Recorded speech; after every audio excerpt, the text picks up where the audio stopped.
야곱의 아들들이 이집트에서 돌아온 후 시간이 흘렀습니다. 가나안 땅의 기근이 더욱 심해졌습니다. 이집트에서 사온 곡식도 다 떨어졌습니다.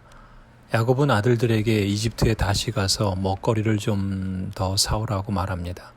그때 유다가 나서서 이집트 총리가 했던 말을 상기시키며 아버지 야곱에게 대답합니다. 4절에 우리가 막내 베냐민을 데리고 함께 가게 아버지께서 허락하여 주시면 다시 가서 아버지께서 잡수실 것을 사오겠습니다 말합니다. 야곱은 어찌하여 아우가 있다는 말을 해서 이런 사단이 나게 했냐고 자식들을 탓합니다. 그때 유다가 다시 나서서 아버지 야곱을 설득합니다. 이집트의 총리가 가족의 모든 것을 아는 듯이 꼬치꼬치 캐물으니 대답하지 않을 수 없었고 게다가 아우를 데리고 오라고 말할 것이라고는 누가 상상이나 했겠냐고 대답을 합니다. 본문을 읽는 우리야 이집트 총리가 요셉이란 사실을 알기에 일이 이렇게 되어가는 이유와 형국을 알지만 그 총리가 다름 아니라 자신들이 팔아넘긴 요셉이라는 사실을 모르는, 꿈에도 모르는, 또 상상하지도 못한 형제들 입장에서는 그야말로 벌어지는 일 하나하나가 통제할 수 없는 형편으로 치닫고 있어서 속수무책으로 밀려가는 기분이었을 겁니다. 어찌하여 이런 일이 우연치고는 너무나도 기가 막힌 타이밍으로 일어나는가. 형국을 모르는 사람의 입장에서는 그 모든 일들이 우연히 맞아떨어지는 비극같이 보였지만 그 모든 걸 아는 사람의 입장에서는 그 어떤 의도한 방향을 향해 순적히 진행되고 있다는 것을 짐작할 수 있습니다. 우리의 삶에 벌어지는 일들이 때로 이렇지 않을까 잠시 생각을 해봅니다. 사실 우리 삶에 벌어지는 적지 않은 일들이 왜 또 어떤 인과관계에 의해서 벌어지는지 다 알지 못합니다.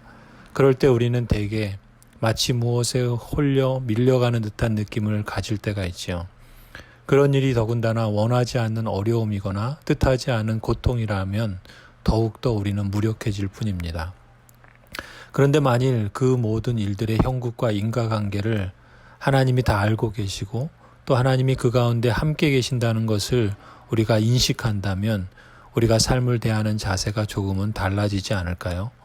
어제도 말씀드린 것처럼 하나님을 믿고 신뢰하며 이 땅을 살아가는 것은 사실 우리 자신보다 우리를 더 잘 아시는 분을 우리 인생의 주인으로, 인생의 가이드로, 또 인생의 동반자로 살아가는 축복이라 믿습니다.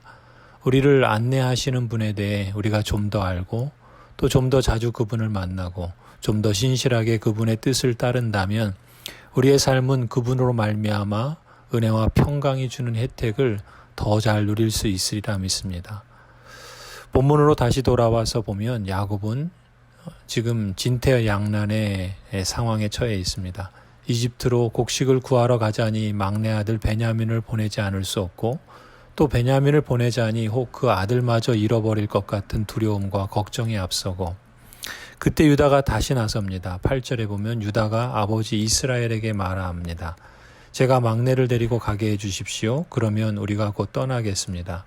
그렇게 하여야 우리도 아버지도 우리의 어린 것들도 죽지 않고 살 수 있을 겁니다. 9절 제가 그 아이의 안전을 책임지겠습니다. 아버지께서는 그 아이에 대해서는 저에게 책임을 물어주십시오. 제가 그 아이를 아버지께로 다시 데리고 와서 아버지 앞에 세우지 못한다면 그 죄를 제가 평생 달게 받겠습니다. 앞서 장남이라는 책임감 때문에 더 죄책감이 컸던 루벤. 하지만 동생 시므온이 볼모로 잡혀 끈으로 묶이는데도 정작 아무런 책임 있는 행동을 하지 않았던 반면에 과거 요셉을 죽이는 대신 노예로 팔자고 제안했던 유다가 이번에는 자신이 책임을 지겠다고 행동합니다. 유다는 자신의 생명을 담보로 내놓겠다고까지 다짐합니다.